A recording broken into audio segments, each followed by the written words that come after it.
नमस्कार शेतकरी मित्रांनो, आज आपण या ठिकाणी या शेतामध्ये ॲरोग्रीनची माहिती घेण्यासाठी आलो.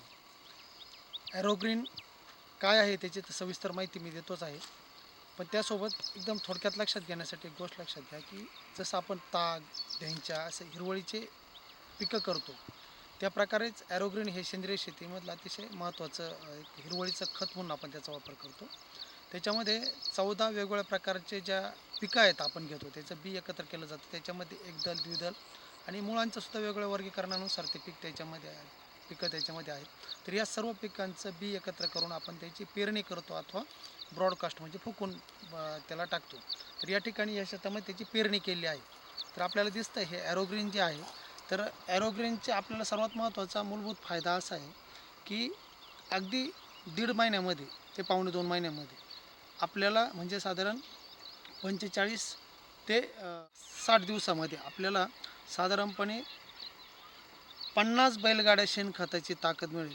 या पद्धतीची आपल्या जमिनीला ह्या ॲरोग्रीनच्या माध्यमातून ताकद मिळते आणि ॲरोग्रीनमुळं जमिनीचा सेंद्रिय कर्बही वाढतो आणि मोठ्या प्रमाणावर उत्पादकता वाढते. तर या ठिकाणी आपण बघू शकता की ही पेरणी केली आहे ॲरोग्रीनची.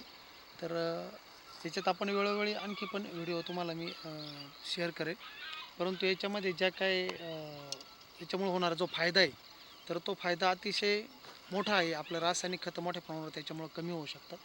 या ठिकाणी आणखी एक गोष्ट सांगायची की ज्यावेळेला आपला ॲरोग्रीन ॲक्च्युअल आपण त्याच्या संदर्भात व्हिडिओ घेणारच आहोत.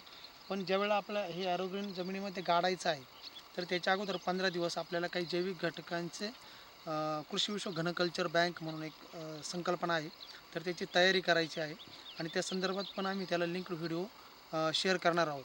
तर हे जे आहे कृषी विश्व घनकल्चर बँक याची तयार करून हे आपल्याला साधारण एका एकरसाठी क्षेत्रासाठी 300 किलोपर्यंत आपल्याला जे ऑर्गॅनिक मटेरियल आहे त्याच्यामध्ये आपण सगळ्या प्रकारचे जीवाणू वाढवतो आणि ते ॲरोग्रीनच्या गाडण्यापूर्वी हे पूर्ण शेतामध्ये त्याला फुकून देतो किंवा ब्रॉडकास्ट करतो आणि नंतर ते गाडतो. त्याच्यामुळं काय होतं की ॲरोग्रीनमुळं सेंद्रिय कर्बत आपला वाढतो, तो जीवाणूंना पण उपयुक्त आहे आणि अशा प्रकारे जमिनीमध्ये उपयुक्त जीवाणू त्याच्यामध्ये नत्र, स्फुरद, पालाश स्थिर करणारे म्हणजे अन्नद्रव्याचे जीवाणू, बुरशीनाशक जीवाणू, बुरशा आणि त्याच्यानंतर किडीच्या नियंत्रणासाठीच्या बुरशा, त्याच्यानंतर सूत्रकृमीच्या नियंत्रणासाठीचे जीवाणू बुरशा, याचा एक आपण एकत्रित कल्चर डेव्हलप करून याच्यामध्ये टाकतो आहे की जेणेकरून जमिनीमध्ये जी सुपीकता वाढेल.